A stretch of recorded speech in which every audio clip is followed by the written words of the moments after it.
Good evening, everyone. Welcome to the Public Utilities Commission meeting Tuesday, October 9th, 2018. Jace, roll call, please. Preisel. Here. Hassan. Here. Adams. Paul. Quorum. Here. Nolan. Here. Tewinkle. Here. Number 3 on your meeting, let's step back to 2 right away. I'm jumping around already. Approval of September 11th, 2018 meeting minutes.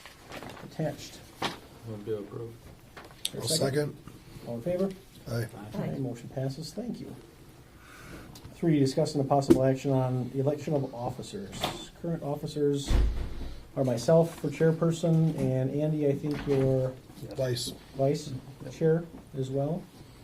I guess what we have to do is we have to open it up for nominations for chair. Want to make any nominations? I would like to nominate you again. If you so choose. All in favor? Aye. Aye. Aye, motion passes. And then the same thing with nominations for vice chair. I nominate Andy. Is there a second? Second. Again, all in favor? Aye. Aye. Aye, motion passes. I guess that's it. Thank you very much. Thank you.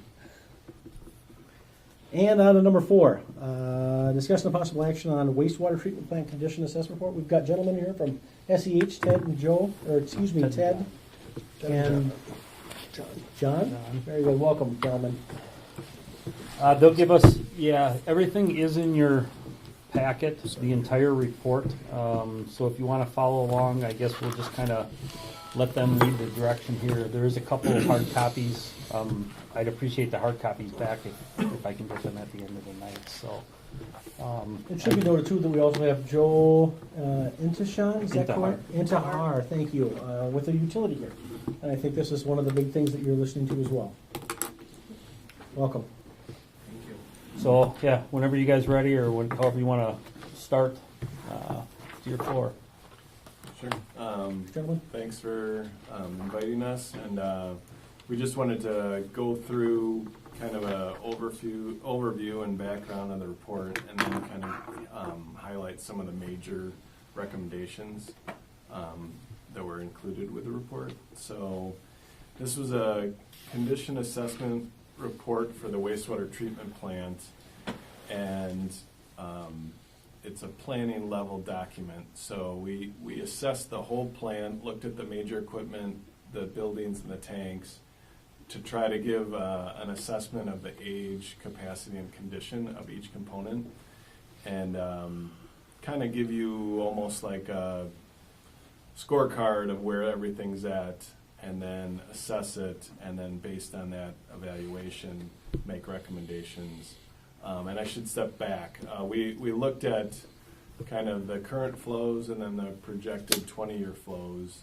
And one of the big items was, well, you've been at that site for a long time. Can you stay at that site for the next 20 years? And so we looked at projection of growth, and essentially right now your flows are around 1.5 MGD, million gallons per day, and your permit is actually permitted up to 2.2 million gallons per day. And with the projection we include in the report, it looks like you can stay on that site until 2040. So which is real beneficial for, obviously changing your collection system, having to buy new and all that. Correct me, 2040 or 25,000. So correct. So the users. engineering calculation that we used, we were projecting a population of 25,000, and so that's a good point from what Kip's saying is, we had to make an assumption of a projection, and that is based on the population and then a flow rate. So if growth happens faster or slower, which it typically does in cities, that timeline could adjust. But 2040 was what we were looking at the time frame, and I think it's safe to say you've got capacity for at least 15 years, 20 years, maybe 25, for a long time. And so that was kind of the next step of this report, or we basically looked at the whole plant then, because it was looking like we could stay there, and then we wanted to focus on are there any capacity issues right now with that 2.2? Excuse me, now, Yeah. let's say something about the 2.2. John mentioned the plant capacity right now is permitted for 2.2 million gallons a day of flow. And what we're essentially saying is the 20-year growth forecast, the 25,000 population are all kind of aiming at 2.2 million Right. gallons a day as being the flow you may have in 20 years. That's important for another reason, is that as long as you stay within the limits of your current permit, 2.2 million gallons a day, you avoid a lot of potential curves thrown at you from the state with regards to changes in the permit. So that was a very comforting point of relief for us, to see that we don't have to make guesses about what is that permit going to look like in terms of higher level of treatment is required and those kind of things. And that isn't going to be the case under the current policies that say 2.2 million gallons a day. As long as you're on this side of that number, we're going to be okay. So that was a big, a comforting thing to find out. Right. What are we doing currently, capacity-wise? 1.5 Okay. average. Yeah, and it's been about 1.5 for the last 4 years. So, and that also is a good point in the sense that, so if we were looking at an increase in capacity, usually that triggers other potential limits and stuff like that. So the basis of this assessment was looking at the equipment you had now, and we did look at it mostly from a process standpoint for the conditions, capacity, and the age, but we also did a higher level screening. I brought out a mechanical engineer, structural engineer, and electrical engineer to also look at the other those aspects of the buildings and the tankage. So that was also included in the appendix. So one of the major conclusions was stay on the existing site. Another aspect of your wastewater plant is that with wastewater, you're treating the liquid side, and then you're also treating the sludge side or the biosolid side. And the Hudson wastewater plant uses or utilizes a partnership with the West Central Biosolids facility. So what that means is basically your sludge, you do thicken your sludge, but then it's brought off site to a regional facility. And you've been doing that for at least 20 years. Yeah. And so another basis for this assessment was that you were going to continue with that system that you've got as far as the sludge treatment offsite with that. So then through the basically assessment of the whole facility, we came up with 4 recommendations for a major project.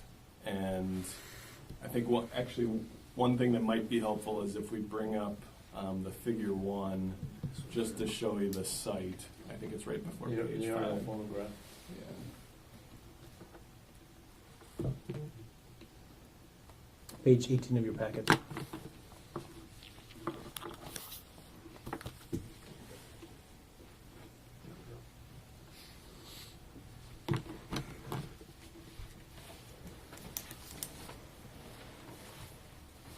So there was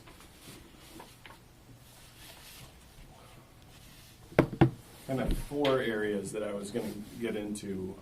The first one is the preliminary treatment building and the preliminary treatment system. So all the wastewater that comes to the treatment plant goes into that preliminary treatment building in the basement. Can you get up and maybe point to Oh, it so yeah. everybody kind of just understands where you're at? So here, so wastewater comes in here, goes into this building. There's a screening process and then a grit removal process, and those 2 processes are actually a little under that 2.2 capacity. So one of the ways that we looked at it, it's like, okay, well, do you have the capacity for this 2.2?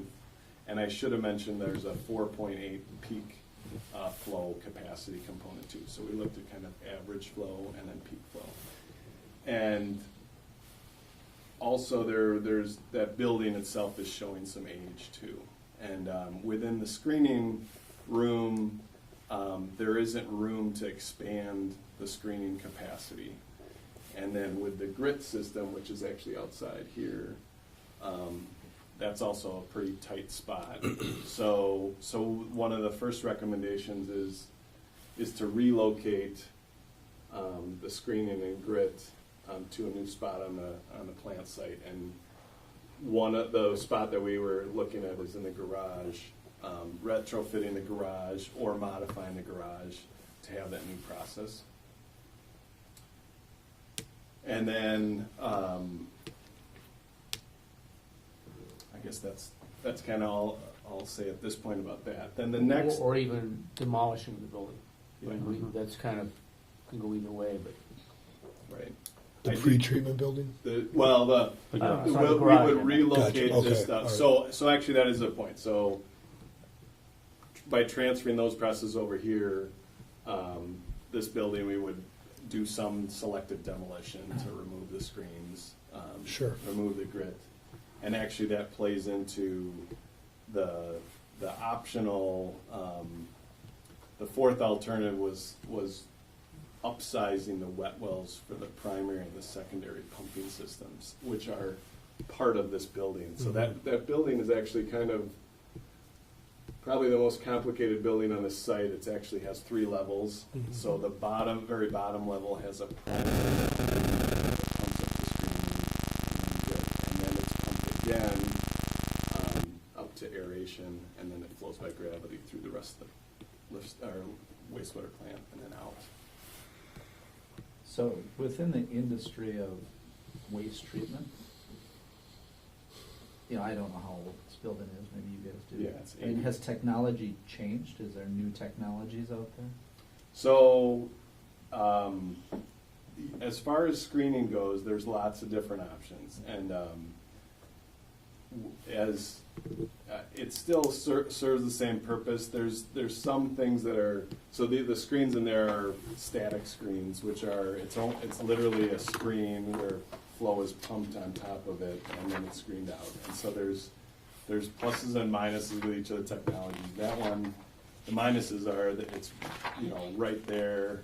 It kind of creates kind of tough conditions in that room, and there's more mechanical screens. So with the relocation, we would upgrade the screen, and then the same with the grit. The grit is actually aerated grit, which is similar technology that's still used today. There's another technology, vortex grit, that we'd probably be looking at.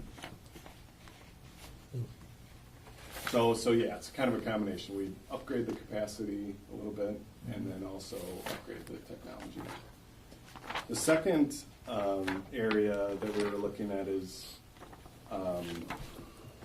the chlorination and outfall. So actually jumping all the way to the back end of the plant, where there's disinfection, and then it actually leaves the plant under the highway and then outfalls into the river.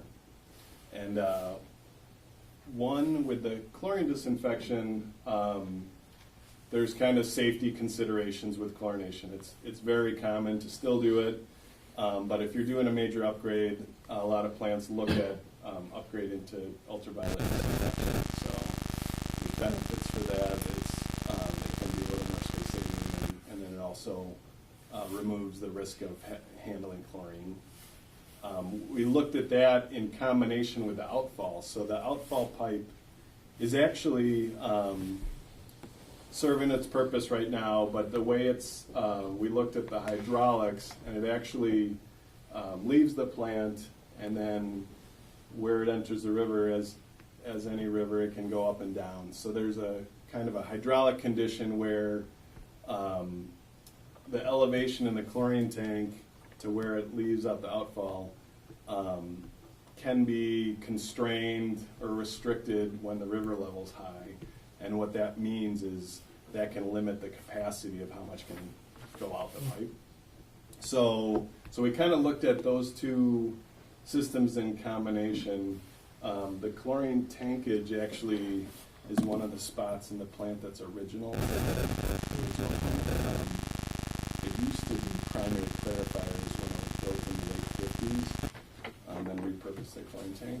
And so to jump to our recommendation, we were looking at providing a UV system whereby we build a small building up here. Since you actually have, I guess, hydraulic elevation between these final clarifiers, before you go to the chlorine tank, you actually can raise this UV system and then drain out the outfall, and actually you can create a surge to the outfall to force the water out depending on the elevation of the river. So we're trying to improve two situations with the recommendation of this UV system.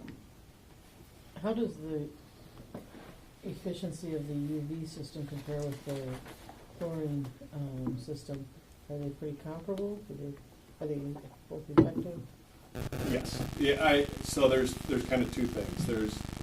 Both you're basically the chlorine, you're using chlorine. UV, you're actually using light, and it's all based on a dosage. So you're dosing or applying that to the wastewater to disinfect, to remove pathogens before they get out there. So with UV and chlorine, the technology, you can ramp up the chlorine pump, you can ramp up the UV intensity.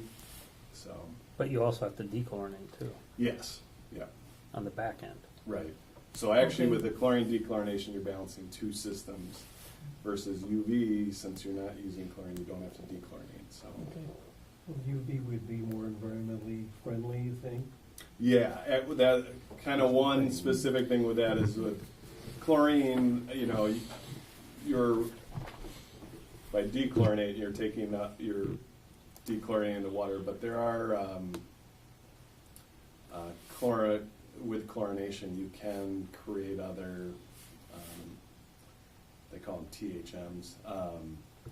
Which is why you have to dechlorinate, because chlorine does a good job killing pathogens. Well, why does it kill pathogens? It kills anything organic. It's harmful to fish. It's harmful to the aquatic life of the river. So you dechlorinate, to take it out, you're adding another chemical. And you have to be careful how you use that chemical. So it's a little... And actually, another kind of example is a lot of smaller plants used to not have to dechlorinate, and now a lot of regulations call for dechlorination, and so a lot of systems are changing to UV disinfection too. So are those literally two back-to-back operations versus chlorinated? And right away you dechlorinate? After You the chlorinate necessary for a contact certain with amount of sure, time, sure, yeah, right. contact time, and then dechlorination, yep, it's a little faster on that. What does THM stand for? It's total, Trihalomethanes. Oh, okay. it's Nasty. kind of Yes. byproducts. Okay. My background's chemistry. Okay, yeah. What do we spend on chlorine over a year, let's say? We'd have to look. If we could, guys, could we get into, and believe me, all good questions. If anybody has questions, please just toss them out. I'd like to get into, I guess, the assessment part. Well, if I've kind of got it up on the screen now where they put together a very nice chart of pretty much everything in that plant, and they color coded it for our advantage. To try to make it a little bit easier when you folks are looking at this to see where are your issues. So maybe if we could, I guess I don't want to get too much into the site and where things are going to go, because that's way down the line, if this project goes through and things like that. But I'd rather you guys kind of concentrate, if we can, on what's wrong with this plant, and what needs to be addressed immediately. Why do we have to address it immediately? Things of that nature. So I guess maybe if we could jump into that, I'd appreciate it. Yep. So actually, yeah, there's kind of a busy schedule on the, I think, 2 pages after this. So we broke things into 6 categories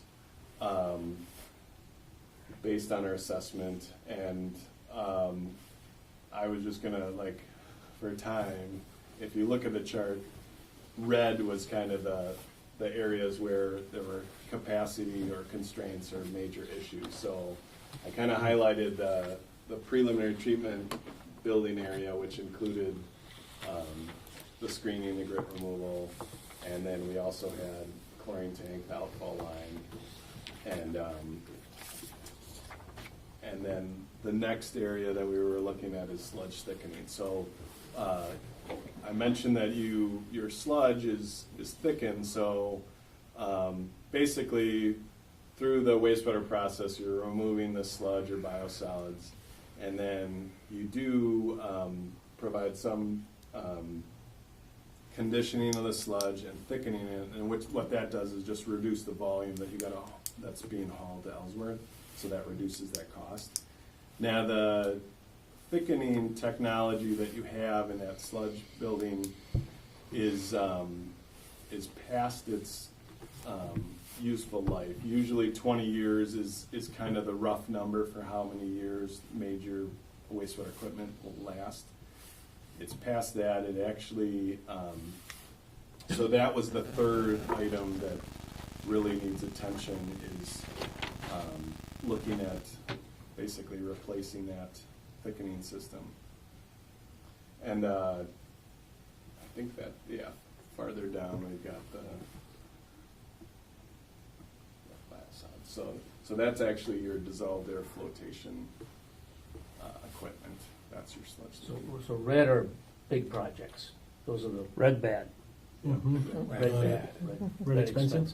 Yeah, and then the white ones were actually Costs are in there. okay, so those ones actually didn't get No need to address if it's non-colored. Right. Yeah, I think, and then also, I should say, we were kind of highlighting the biggest ticket items. There's some smaller ones that we also were incorporating, and one of the other areas where we saw a capacity constraint as far as sizing was with your blowers for the aeration system. So that's another area where, based on design guidelines, you want to have a certain capacity, which includes redundancy. So we were recommending one more blower so that you have enough capacity with your largest blower out of service.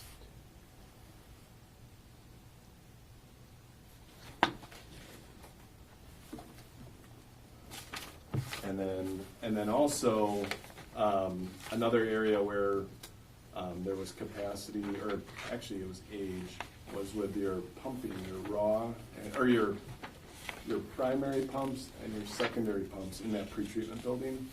Those are reaching the end of their useful life, so we also recommended replacement of those pumps.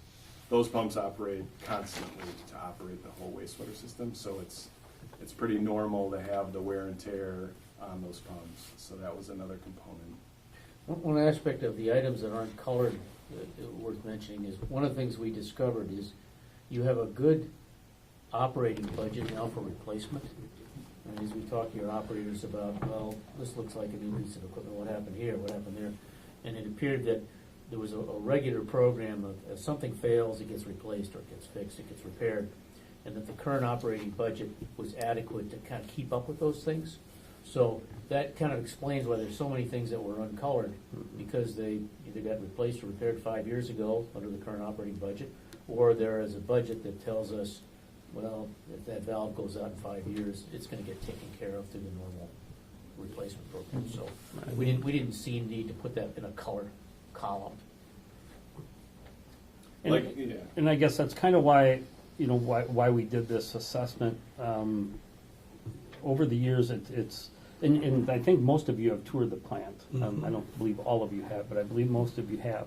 Because we were running into the issues where it's like the car. It's just starting to nickel and dime us down there.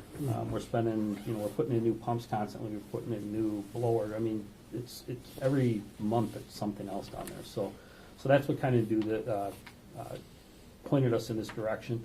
And plus, the plant is old. It's getting to the point that it needs attention at this point, and we've known that ever since I've been here. And I guess some of you that have been around have probably known that way before I was here. So that's kind of where we're at today, is we did the assessment. SEH did the assessment for us. There's recommendations in the packet or in the assessment report. It's pretty obvious. I guess I see it very obvious, for when I look at the big chart and I see reds and blues and, colors, that there is some major work that needs to go on down there. So I guess, we can talk about, I don't know how in-depth you guys want to get with this. At this point, this is just an assessment. We're not in any design phase. We haven't even approached any of that kind of stuff yet on what we want to do. There is some financial numbers in there, and I do want to touch on them yet tonight with you. But I guess, unless you guys have anything more to add, John or Ted, on major components and items, maybe, I guess, or do you guys just want to go into financial and start talking about, things of that nature? We can talk quickly. You've got a page up that interests me when I look through the recommended major Yeah, projects. that's why I threw that up there. So We should do that and then talk a little bit about the numbers, and then if commissioners have specific questions, they can always, Kip, let you know with that, or if they well, come you're up going to be tonight. seeing, you're going to be seeing. So I guess from here today, we're just presenting this to you. Mhm. Obviously, the city's going to want to have a shot and take a look at this also. So we're just kind of we're throwing it out there tonight. So to give everybody kind of some time to chew on this, but there will be decisions coming soon. On what do we want to do with this information now? How do we want to use this information? So, if we want to run through the recommended major projects, let's touch on them, very briefly on what it is, and then we can kind of maybe jump into some numbers, that SEH is putting together in terms of projections and things like that. Unless you guys, it's up to. I'm not trying to steer you anyway, but it's up to you guys. Unless you're fine with that. Makes sense. I'm good with it. Okay, yeah, as far as these are kind of the four major areas that kind of been touching on. So within the preliminary treatment building, the two major components I was talking about was screening and grit removal. There's also a water system, plant water system, that we would be looking at replacing within that system. There also are those pumps that I mentioned, and then once you drill down past that, there's also some valves and metering too. So like Kip was saying, we kind of did this as a planning level document to give you some ballpark figures, and then the next step would be like a facility plan to kind of give you more definitive numbers to look at your budget at. But the one area that I didn't really get into was the wet well volume. I was starting to touch on that. So that pre-treatment building, as I mentioned, dates back to 1980, and there is some constraint in the size of the wet well where the wastewater goes in and then gets pumped out of. And so fortunately, with the pumping systems, you can have them on variable frequency drives, so you can ramp up and down the speeds of the pump to make that work. Kip was looking ahead and just saying, well, is there any way we can expand these, and what would that involve? And so we looked at both the primary and the secondary wet wells to look at, like, well, how easily could we expand those or not? And it turned out the primary is wet well faces the highway, and it's 2 levels down, and so there's building and equipment 2 levels above it. So it's pretty hard to expand that, or hard meaning expensive or greater cost.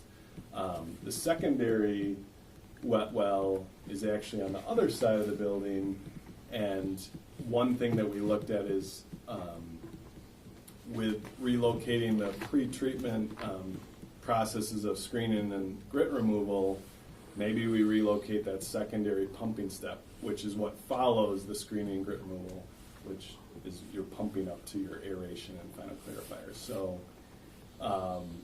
by doing that, you're actually freeing up some more space in that pre-treatment area if you wanted to ever upgrade the primary wet well. By removing those processes, you're going to have a little more room constructability-wise to do that. Just from looking at rough numbers, to upgrade the primary is very sizable. The secondary is not. And I guess maybe with that, we could just look at the cost. So we, as part of the recommendations, we kind of had a bullet list of about 10 items, and those were the major items that made up the project cost. Yeah, here we go. Page 9 in your packets. Yeah. Right, so out of this assessment, once SEH got done, or once these two got done, looking at everything, you took your mechanical, your electrical, everybody that they brought in, they did their reports, they did everything, they came up with the assessment on or recommendations on, what does Hudson need to do to this plant to get to that 2040 or that 25,000 population? What do we need to do to continue to operate down there? So I guess, the recommended replacement and upgrade on the left, and then it's given us an estimated cost on the right. So I guess, if John, you just want to kind of walk through, each one, and just kind of what couple sentences on what that entails, and then we can kind of just move through. So constructing the new pretreatment system at the garage, that involves building modifications, a new screening, grit removal. It's basically a whole new building with respect to the ventilation system, associated piping, electrical power for that equipment. So that cost is large because it includes a lot. We broke out the pumps, replacing those pumps. That includes the raw sewage, or the first primary pumps, the secondary pumps, and then also in the middle of the plant, you actually have RAS, return activated sludge pumps, that are from 1981, and those are getting old, so we recommended those get replaced. I mentioned the aeration, the blower capacity for the aeration. That's a kind of a capacity upgrade. What we were thinking was you could add one more single stage blower kind of to match your largest blower. That way you'd have redundancy on that. Replace broken yard valves. So with the wastewater plant, you have all these pipes interconnecting all the different tankage and buildings, and there's certain valves that just over time are valuable to the process as needed for operations, but they also have a life, and some of them were identified as broken or not working well. So we looked at replacing several of those. How many? I'd have to look Well, back at. it's a lot, but I think we just looked at it as this budget number will probably Sure. cover it within Okay. some fluctuations. So. And the reason the cost is kind of high is where they're located and what it would take to remove it. It's along with the valve cost itself, and that's kind of plant wide, looking at the different areas. The effluent water system, that's within that pretreatment building, and that system is it's also an old system. 1980, yeah. So you reuse the plant water for pump. I guess seals. For non-contact uses, use treated effluent rather than city water. So. And then your plant does have odor control ventilation system, so we looked at replacing in two spots the anoxic and sludge storage odor control systems. I should mention the pre-treatment system also had an odor control system, and that was included within that cost. So essentially that's kind of the hydrogen sulfide, filtering that out is what that involves. Then the next biggest item was the sludge thickening system. So you have a existing sludge building in between your sludge tanks, and ideally we think we can replace that DAF and reuse that building and install it in there.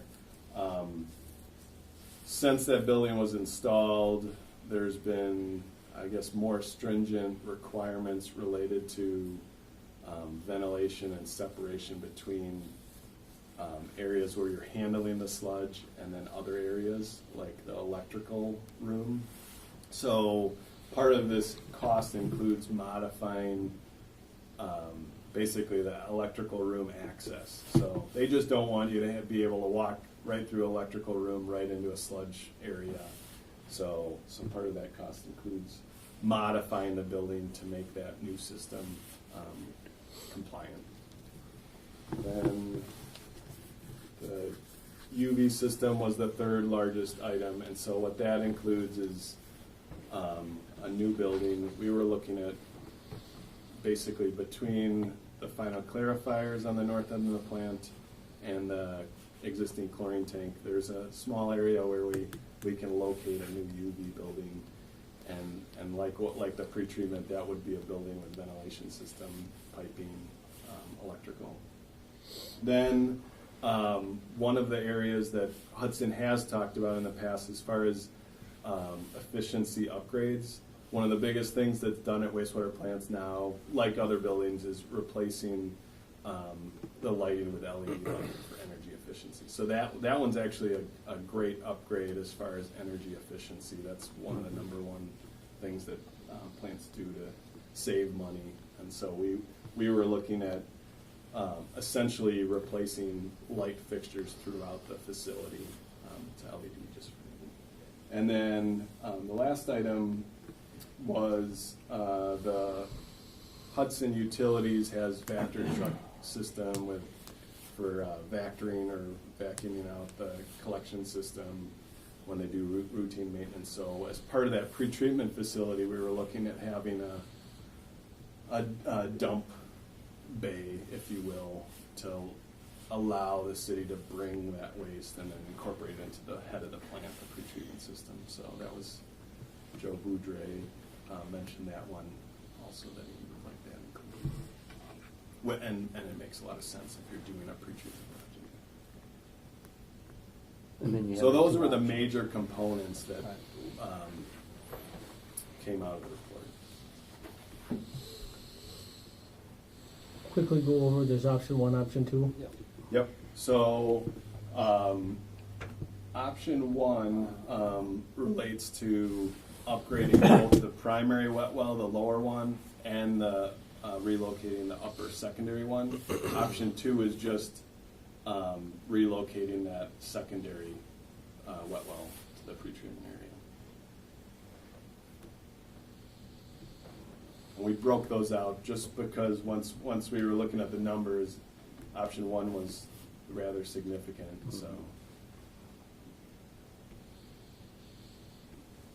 All right, any questions from board members? Well, what about grit? Are we getting an excessive amount of grit? I mean, grit's gonna be, even on if we had a whole new place, a lot of grit is even hard on a new place.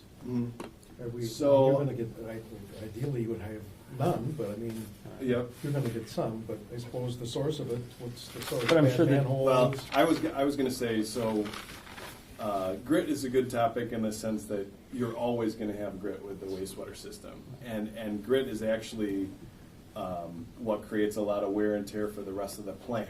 Yeah. And so by adding a new grit system, I'm not going to promise that it'll remove all the grit, but it will improve your capture. And then like you mentioned with the screening, with using a more mechanical screen, you're going to get more screening out, and then you can get more grit out.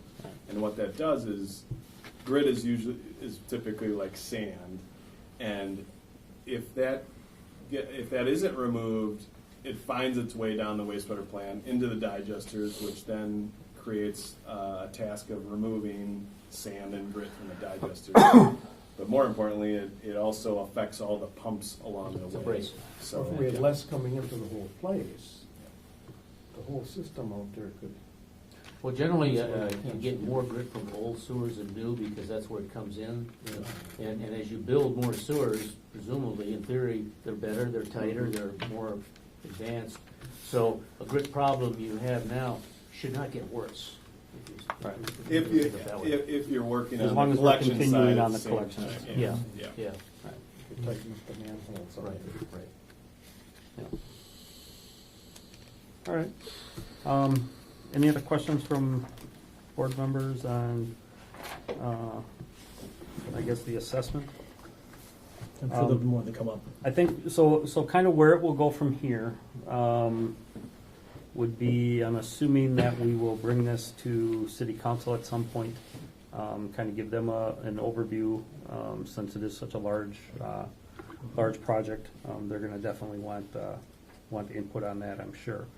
And then I'm assuming once we get to a certain point in this process, it would come back to you guys to actually start or to authorize the engineering of this, to get this rolling. Brenda and I are currently working on funding for it. So we will be applying to the state for potential funding on this project. And we'll get into all that breakdown way later. But just kind of so everybody's aware of where we are. We will have to do some funding for this project, obviously. We do have some money in the bank for this, but like I said, we will do some funding for this, and how that's all going to break down and where we get it from and things like that. We'll discuss it at a different point. So I guess tonight was just kind of to get this on everybody's radar. What we're hoping to do down there, what needs to be done down there, and at least get some numbers out on kind of where we stand. Obviously, things are going to change and stuff like that, hopefully down. But I guess that was the whole point of throwing it at you guys tonight, just to so you get a see of it. Yeah. Page 38 of the packet is also a schedule for recommended project, so take a look at that. It lays it out between now, actually August when we first approved it, to look at it, and then, down to 2021, so. And again, it's very preliminary, like Kip said.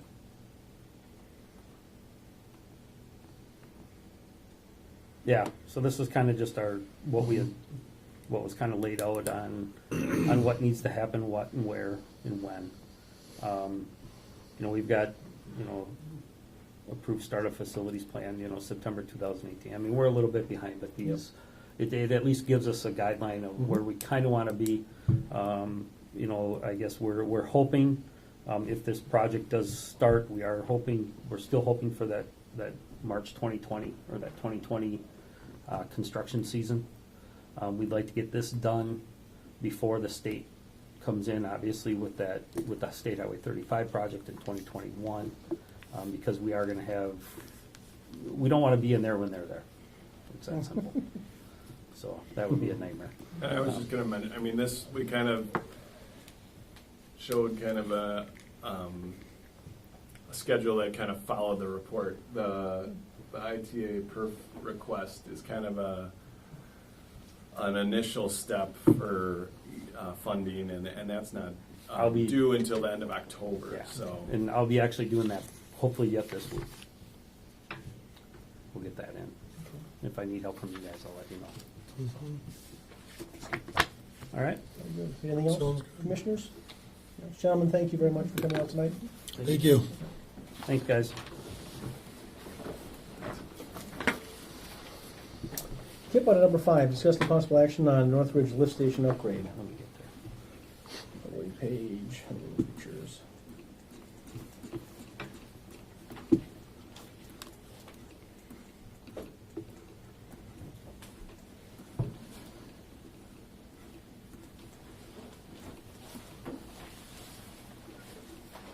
Page 85. Is that correct? Thanks again, guys. Yes, 85. 85, 86. Okay. We always do, every year we do include money in our budget for upgrades of lift stations. Tonight I'm proposing to upgrade Northridge with 2 new pumps, non-clugging impellers, relay starters, and overloads. In your packet, you've also got 3 proposals. One from Tri-State Pump and Control, one from LW Allen, and one from Electric Pump.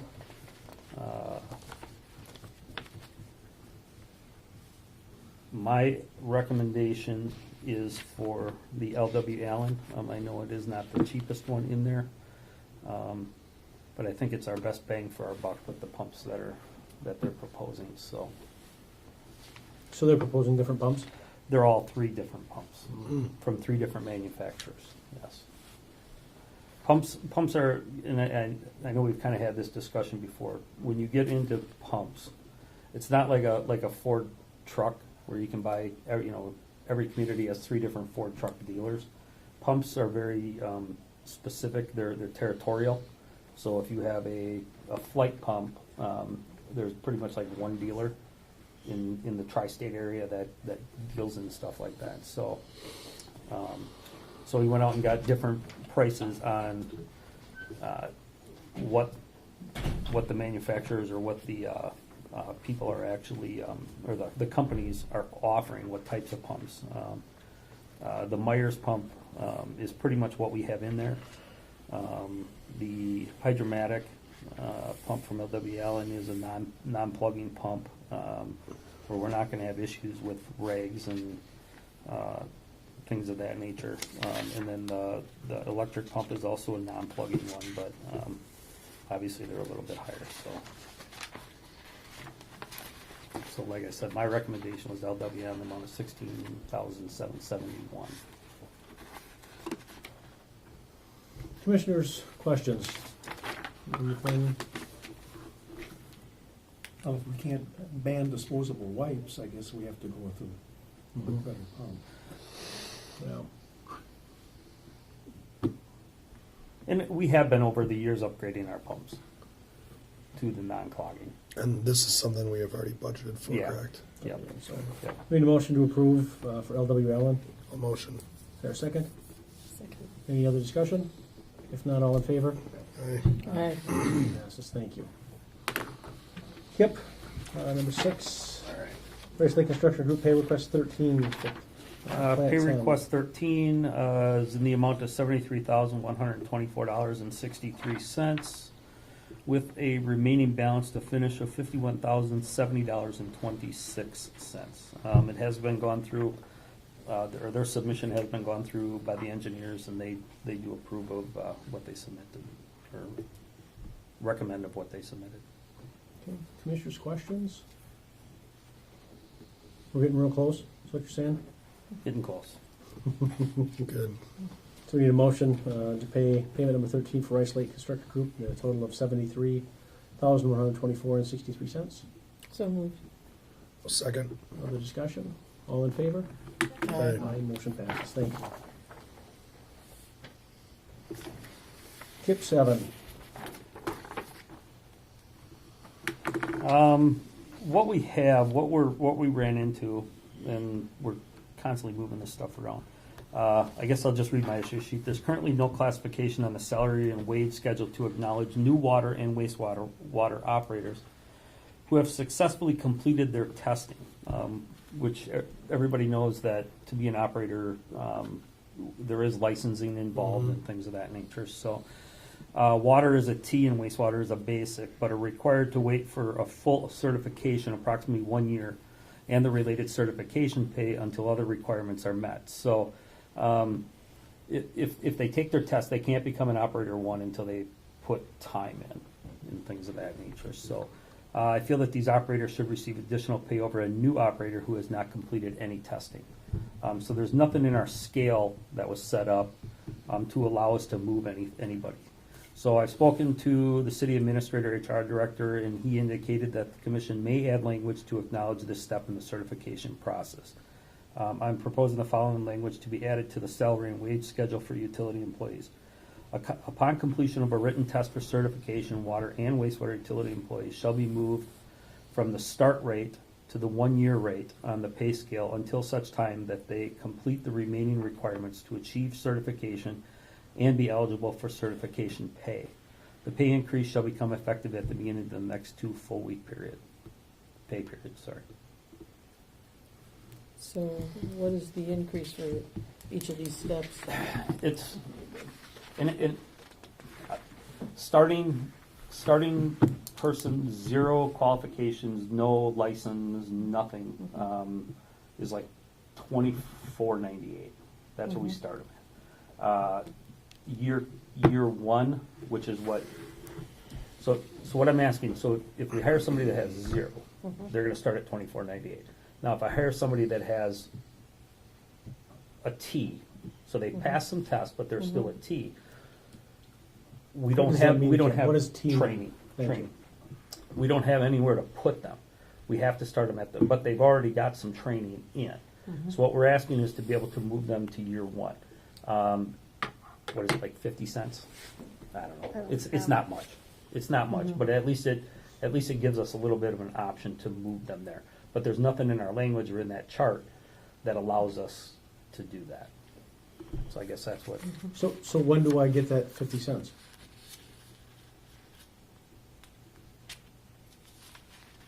If you're a new employee, Well, where does that 50 cents click in? Is it 90 days? Is it 6 months? Is so it if I hire, when I finish the test?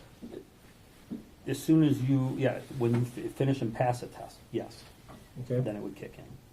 So what's the next step after? So now you're on your interim pay rate.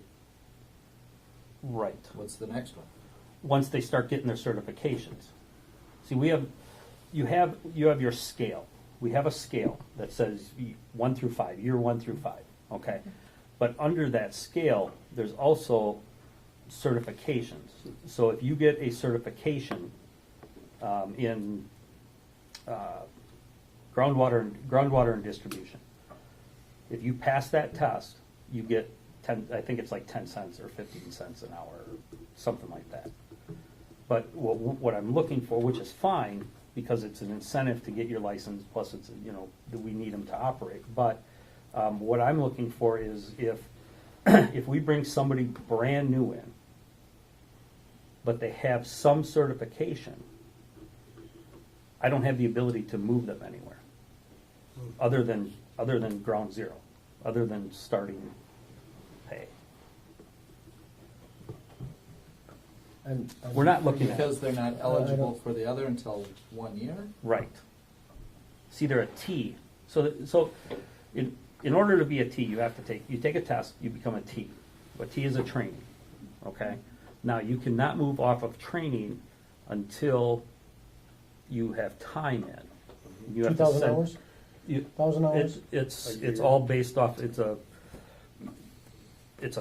form that they have to fill out, and how much time do they spend turning valves, flushing hydrants? I mean, you have to list, there's a whole process that you go through. The core in order- competencies they need. in order to do that. Mhm. But what I'm saying is that we have no pay for a T. But in my opinion, they have experience. They just don't have time. Does that make sense? Well, I mean, We're looking- somebody that has come up with the licensure has decided that it's not just the test alone, it's also the time. Right, but being a T, you still have to pass tests to be a T. Yes. But So- whoever issues the license doesn't feel the test alone is valuable enough to get a license. You also have to put the time in. Yeah, well, yes and no. I mean, it's Well, the which is the exact, no part? well, it's the exact same test that everybody's taking. It's just you go to a 1 after you have your time in. So I Okay, guess, so 1 equals you T. go You get a 50% increase at T. it's not even that. We're literally talking about like a nickel or a dime here, is what we're talking about. Oh, so then we need to take a look at our grid. Is that enough? No, our that- grid is fine. Sure. Yeah, our grid is fine. Our 5-year grid is fine. All I'm saying is that there's nowhere, if I hire somebody tomorrow that is a T off the street, they came from a different community, they came in as a T. Okay, so that means they've taken their test, which is a benefit to us. We don't have to train them to go take the test. They don't have to study under our hourly to go take their test. We don't have to send them. We don't have to pay for it. It's a benefit to us, but there's nowhere on that scale for me to put them other than at the bottom wage because they don't have any time with us yet. So it has to be with us? From what I understand, yes. So if they came from River Falls, for example, and they had 9 months in They would start here at with 0 time. at year 1. Yes.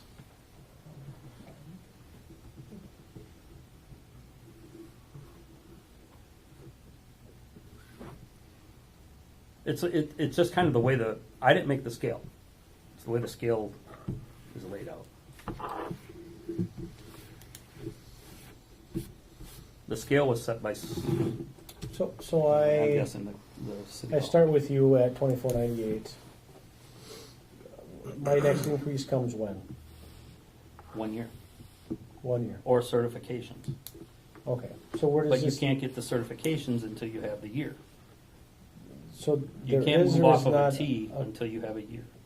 Minimum. Your minimum. But when do I get If that? all you do is flush fire hydrants, you're never gonna. You won't move off of a groundwater T until you spend some time in the wells. It is a complicated process. Believe me, it is in order to advance, and they make it that way. They want you to have experience. They just don't want everybody. But we set up the grid, correct? What's that? We set up the grid. City Hall did. Okay. And that's when I asked, like I said, I talked to Devin on this, and we both looked at it, and we said, yeah, there is nowhere for, there's places for a new person green, there's places for a new person with Certification. grades G, D, and I, but there's nowhere for anybody, a new person with just a T. But a T is an advantage over somebody without a T. So I guess that's what, So this does is, that make sense? this So who specifically to issues people with the Ts. T classification? State of Wisconsin DNR. So if you were to hire 2 people and one has already started with their T and passed a test, Right. and the other one is green off the street, you'd have to hire them in at the same rate. No. Well, today, yes. Okay. Yes. And So what's that bump then? I think it's it was a nickel or less than a dime. I don't have it To exactly. move to a T. To And move. is that what you're asking with this? Yes. Basically, just to put a T classification in there. That's all I want. With about a dime, a nickel or a dime raise from the I guess from I'm the not reading starting- it the same from way the then. starting point. Upon completion of the written test for certification, water and wastewater utilities shall be moved from the start rate to the 1-year rate of the pay scale. Right. So that's not what you're asking right now. You're asking for a different, Well, you're asking for a T. Well, either we that's put how them I read in, it too, either we put them Davis. in for a T or we move them to the 1-year pay scale. I mean, we can add more Ts, we can add more classifications to it. Talking to Devin, it's easier just to bump them up to a 1-year pay scale. But why Give 'em would some we do that credit. if they're not at 1 year? Give them some credit for the time that they did at River Falls in your example. Are there different 9 grids for months. different certifications? Different, I'm sorry. Different grids, different pay scales?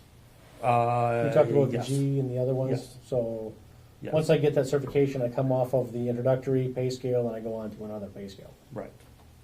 You go on to a year, but it's all based off of a year. So you have a year. Anniversary dates. No, I think we use January 1st, or is it anniversary? Anniversary dates. It is, okay, Mhm. so it'd be anniversary dates. But it's more complicated than that. It's recorded hours. To move your license, yes. Okay. But the scale is based on So, anniversary. I mean, so, for example, if I have a grade T, a training, and all he does is flush fire hydrants all year, he will not move because he hasn't had the opportunity. I mean, there's valves, there's lab work, there's things in the wells that have to be done. You know, everything else that we have to do, you have to show that you're doing all of that.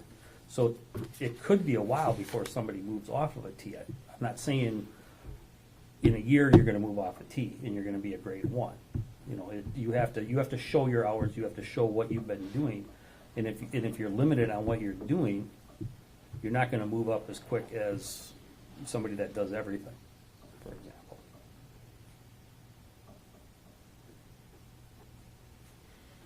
I get it, but I thought we, you know, as a group, even in interviews and in job descriptions, talk about, you know, within a certain time limit to get to that next. You've got a And we year. do, yes. So within the first year, you should Yes. be off of that T regardless. I think we give them 2 years. Okay, Because like I said, I can't guarantee a year. right. You know, it just depends on what you do in the field. So we would then move, and I don't know if this is written the correct way, we would move from a 0 to a T to a, Or you just move from a 0 to a 1 if their experience warrants it. and what is that? Well, experience and T, And T, correct. yeah. And that's really, the end goal is to, you know, have individuals that become educated with not only Hudson water and sewer, but, you know, codes, regulations, Correct. keep us in compliance. Right. And the reason that we have the little, that the pay scale is set up that way is so that it is an incentive to get their GD's eyes, you know, to get all the qualifications that they need, so. So the next step after, is it 0 that they start at? Yeah, you could say 0. So the next step is 1 to 5 years. Correct. So we're just trying to get rid of, I mean, we're getting rid Well, of it's a 1 to one-year 5. requirement. Well, it's 1 to 5 years, but you also have a G, a D, and an I. Groundwater, a distribution, and an iron in there also. That as you go through and pass those, you get, I think it's a nickel, I believe. So as you go through and pass those, you get a nickel, And we are paying for the training. and we pay for the training, correct? It's not a crazy dollar amount and things like No, that. I'd no, like It's to the talk, thing, it has nothing to This do is- with No. the Yeah. nickel or the dime, it's just, I'm trying to get my arms around it so it gets, Right.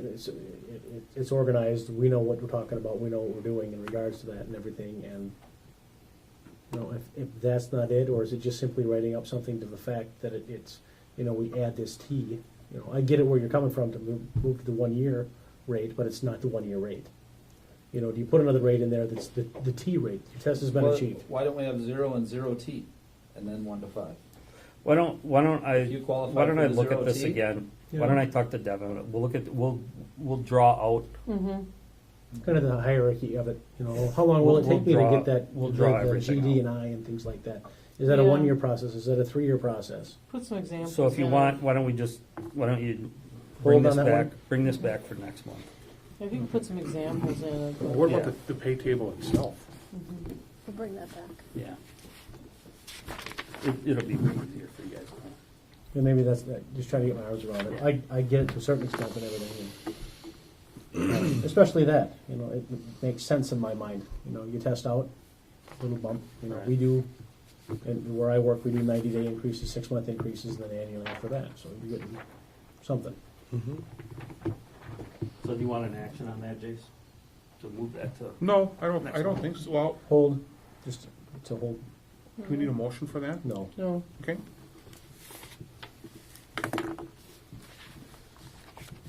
Oh, shoot, I put the wrong one. Kip number 8. You've got the 2019 water utility budgets, and I will pass.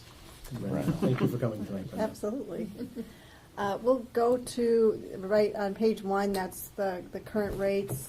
As you know, those went into effect last year. We're not asking for a rate increase in the water department for 2019. Page 2 is a listing of your capital outlay that's in the 2019 budget.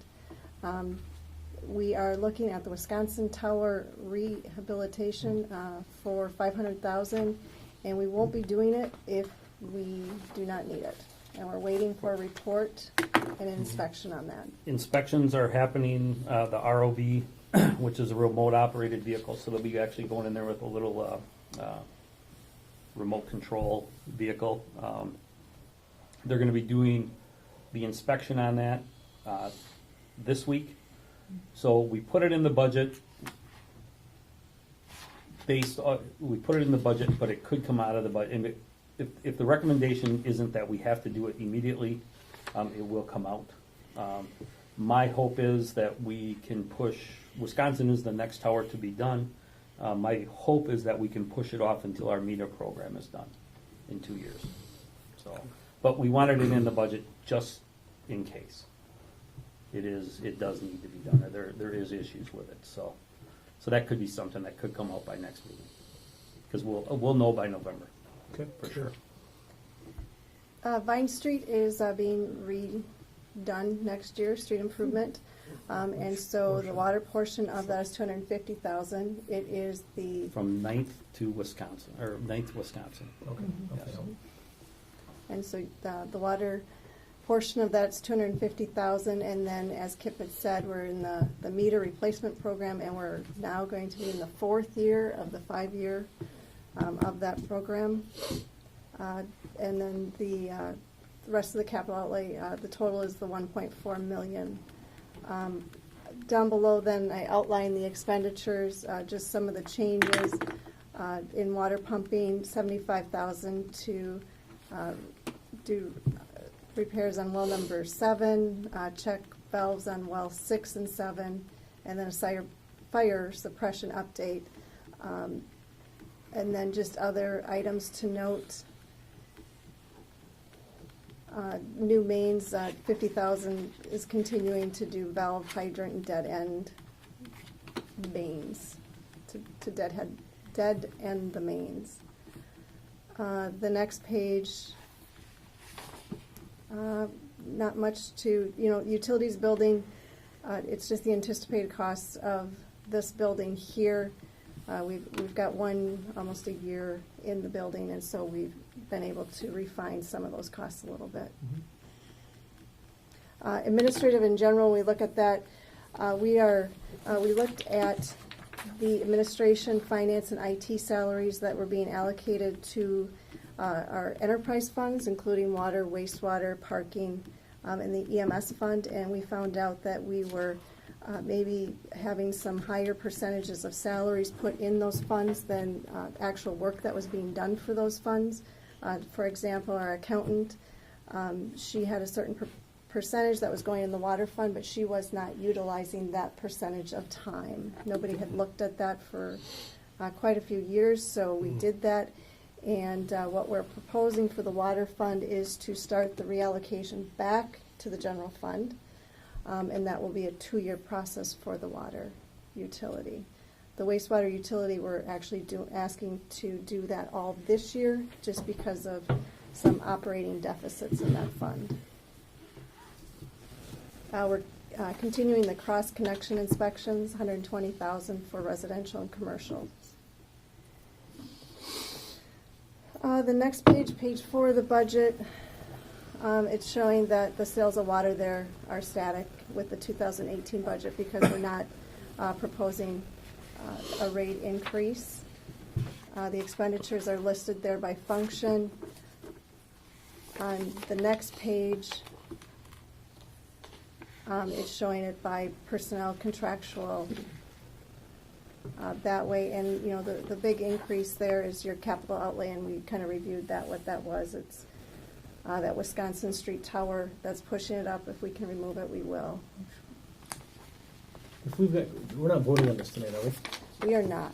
Okay. Well, it's up to you. Yeah, it's up to you guys. I just going through some of it right now. I've got some questions with regards to that, and I'm sure Kip, it's going to be easy to answer.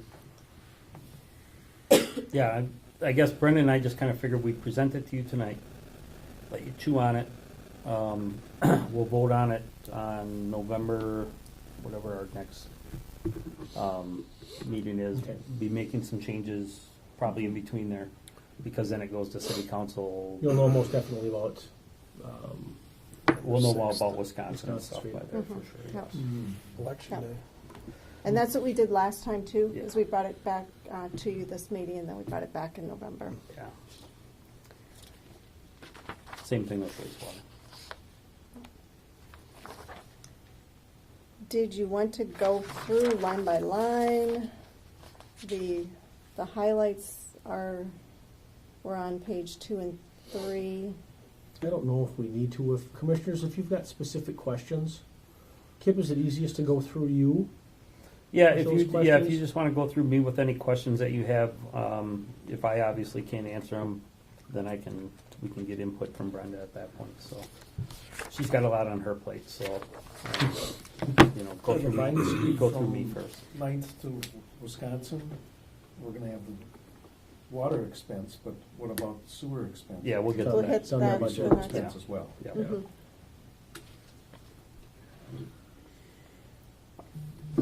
On page 5, we're showing our net operating revenue budget number of $162,994.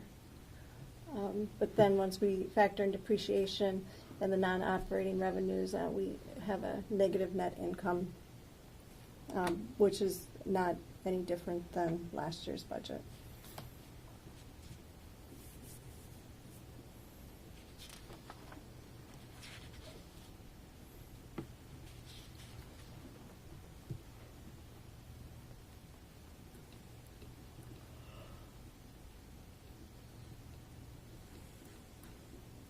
Anything else on water?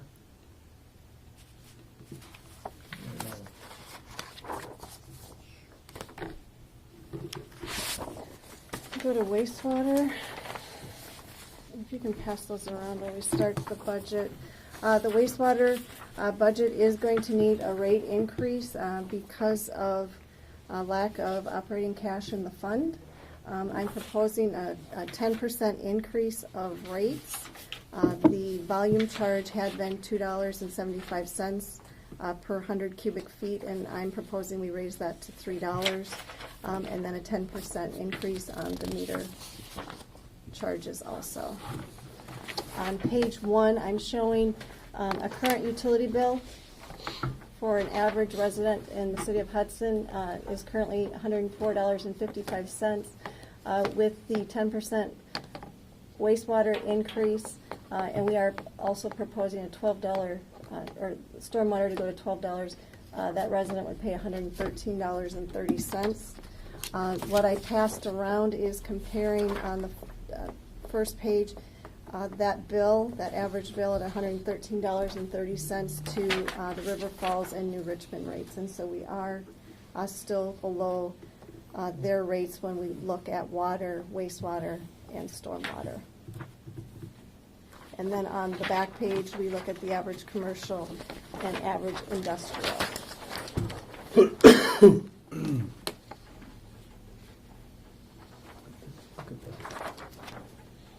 Okay. Any questions about that? It wasn't in your packet, but I handed it out tonight.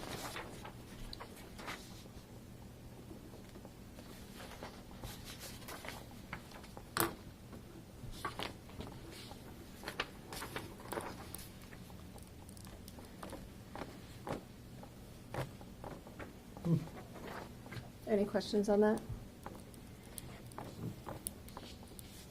When was the last time it was increased? 2 2 years ago. 2 years ago. So 2016 saw an increase? 2000, actually, it was, by the time it went into effect, it was 2017. We Okay. requested it for the beginning of the 2017 budget, but we waited until the water increase was approved through the state. And so it took a little bit longer for that rate to become effective, and so we're really doing some catch-up in the wastewater fund from that delay in that rate increase. Before that, it had been a number of years, not 20 like the water fund, but it had been quite a few years. Capital outlay on page 2, the $1.4 million. What that is the engineering for the wastewater treatment plant upgrade that we talked about earlier tonight. That's just a placeholder, and that is the entire engineering that would not be spent in 2019. Is it one iPad or is that multiple iPads? That'd be multiple. Multiple, so we'll put an S at the end. Thank you. Yeah, $3,000 iPad. And what Kip has done with this budget with capital outlay, knowing that the wastewater treatment plant expansion will happen in 2020, he has really decreased that capital. Ignore the 1.5 million for now, but his other capital replacements have been cut back, especially at the wastewater treatment plant, knowing that that expansion is happening. Something I've never asked, I'm not sure how many trucks you have for the wastewater group. 2, So this 3. 1 550, Yep. which is a crane truck, so that's not a daily Yep. truck. Is that fairly One- new too? Did we just, Yeah, one holds 99 Ford plow truck that we plow our driveway, and then a newer, yeah, Got it. 250, Okay. right? 250, so. yeah. in there, they go out quite often? Do they? Oh, yeah. Yeah? Oh, yeah. Yeah, we're, In the collection system and Okay. all that kind of stuff, so. Okay. oh, yeah. So this would be in addition to? Yes. Okay. Yeah, and the reason it's an addition, I don't want to replace, I want to keep that plow truck, for the simple fact that, what is it, a 99? I think it Somewhere is. around there? yeah, it's, So, but it's still running. I'd rather have a 99 beat up plowing snow than a brand new, 2019? or than a brand new pickup with a plow on it beating on snowbanks. So that's why I'm not going to replace it. I'd just rather, Sure. let's keep the plow on it. Let's use that thing to plow it. We haven't been Save through a lot life of, on the group has not been through a lot of sewer budgets and everything, so that's why I just, Yeah. sure we bring stuff like that up. Good, thank you. In the expenditures, the collection system, we have system repair of 20,000, the GIS component of 10, and televising the collection system of 10, and then in lift station maintenance, the 5,000 for lift station retrofitting. Wastewater treatment plant, lab equipment and supplies, there's 5,000 for a BOD refrigeration unit. I don't know what that stands for, but What's BOD stand for? biochemical oxygen demand. Thank you. Under administrative and general public liability, it's at 13,600. That does not include the no-fault insurance that wasn't included in the 18 budget also. Last year, that price amount was about $30,000.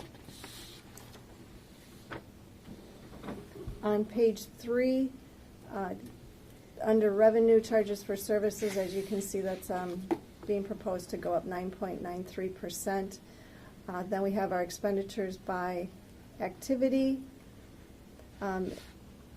You are starting to see under administration that decrease. That's due to the change that we're proposing for the administration, finance, and IT budgets. So that's why that's showing a decrease.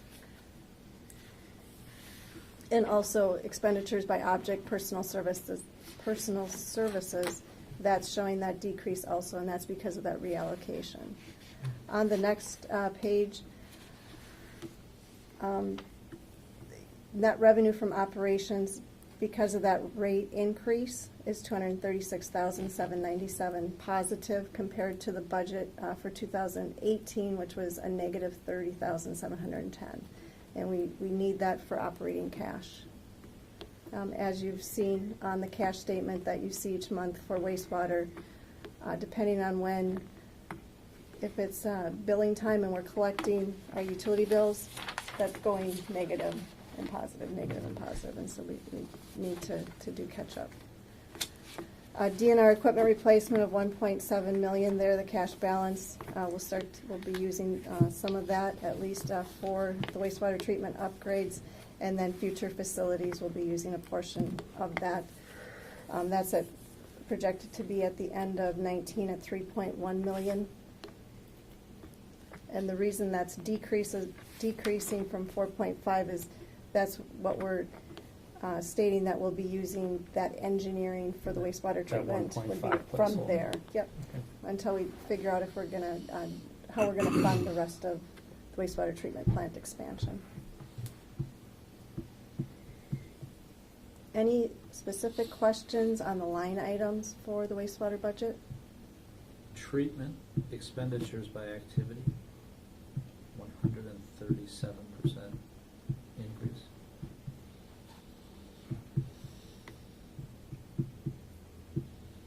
Okay, What page are you on? 117? 117 expenditures by activity. Page 3. How come that jumped so high? it jumped because contains the 1.5 million for the wastewater treatment plant expansion, the engineering. Okay. And as I said, the replacement items for the wastewater treatment plant were really kind of put on hold. We had $140,000 budgeted in the 18 budget for wastewater treatment plant capital items, and we've got that at 0 for 19, just in anticipation of the 2020 So it's there, construction. it's just in a different bucket. Yes. Plus some. Plus some.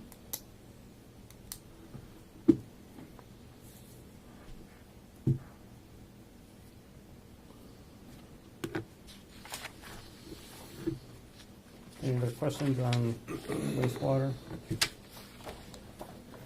Anything that you'd like us to bring back for next time that you're not seeing here? Anything else to add or subtract?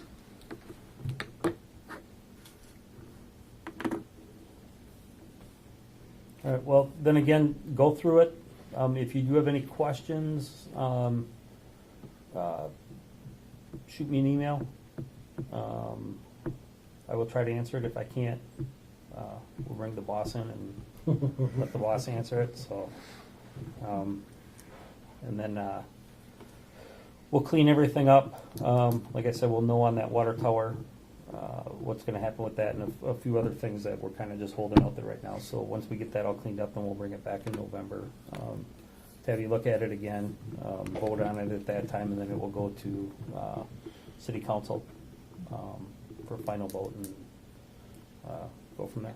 Very good. Yep, thank you for Ms. Brenda as well. Thank you very much for all the work you put into this.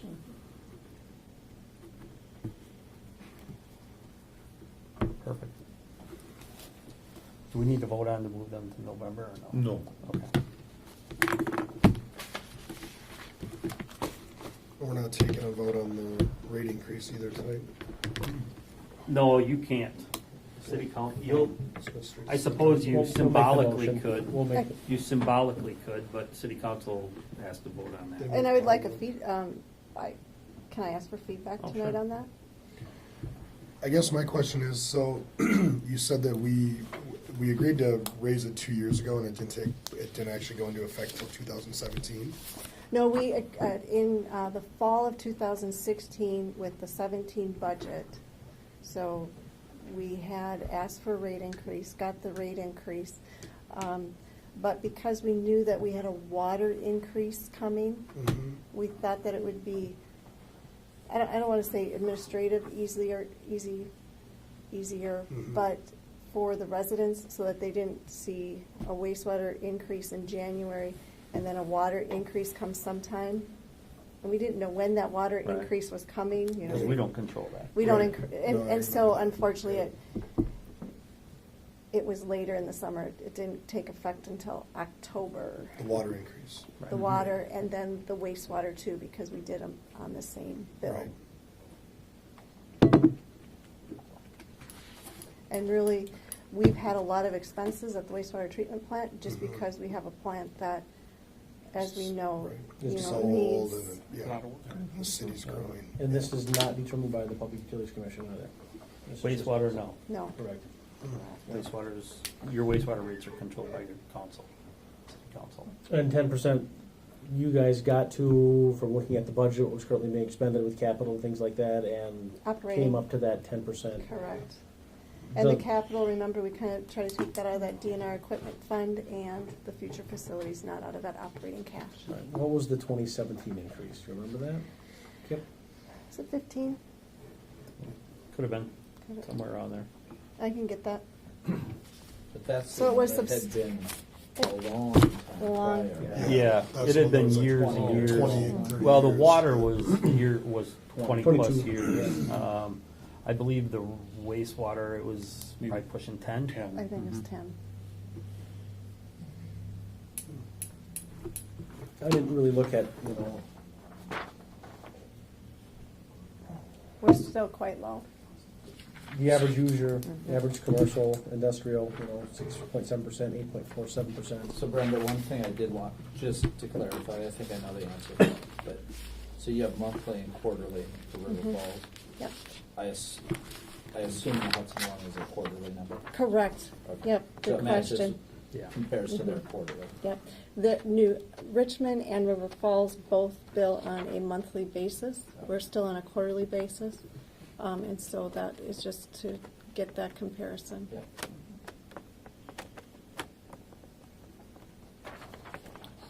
And I think the council would probably appreciate having a recommendation from the commission. Okay. We can do that in November. Okay. On Thank that you, Chris. increase? That's what you're Yeah. talking? Yeah. Okay. Budgets as well as increase? Mhm. For sure. Yep. Okay. Other discussion on either 8 and or 9? No, if not, we'll move on to number 10. Discussing a possible action on entering into closed session under Wisconsin stats 19.85, parent 1, parent C, regarding establishing for selling public utility property located at 815 5th Street. Is there a motion to go into closed? So moved. Second? Second. All in favor? Aye. Aye. Motion passes, thank you. So, all in favor? Okay. And then Kip, if you'll read, And then we'd need a motion on oh, yes. this. Okay, so I'll make the motion that we authorize Kip to handle handle this property as we discussed in the closed session, the property at 815 Mhm. 5th Street. 5th Street. Is there a second? I will second. Any other discussion? All in favor? Aye. Motion passes. Now we'll move on to number 11, which we missed on the first round, so.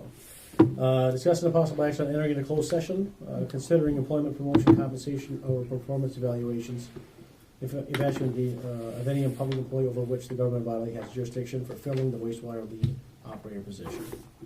Is there a motion? So moved. Is there a second? All in favor? Aye. Thank you. Susie did. Oh, Susie did? So I will make a motion to reconvene back into open session. Second. And was there a motion on the table as well? Not yet, but We would like to make that motion in regards to hiring? Sure. I will make a motion to hire Joe Intihar as the lead wastewater operator at the year 4 on the current 2018 pay scale. I second. Any other discussion? All in favor? Aye. Aye. And Joe is here tonight, so congratulations, Joe. Congratulations, Congrats. welcome.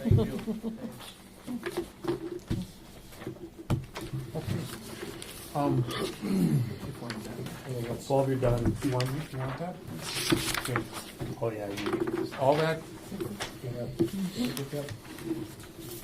Kip, on to number 13, project updates and project status report.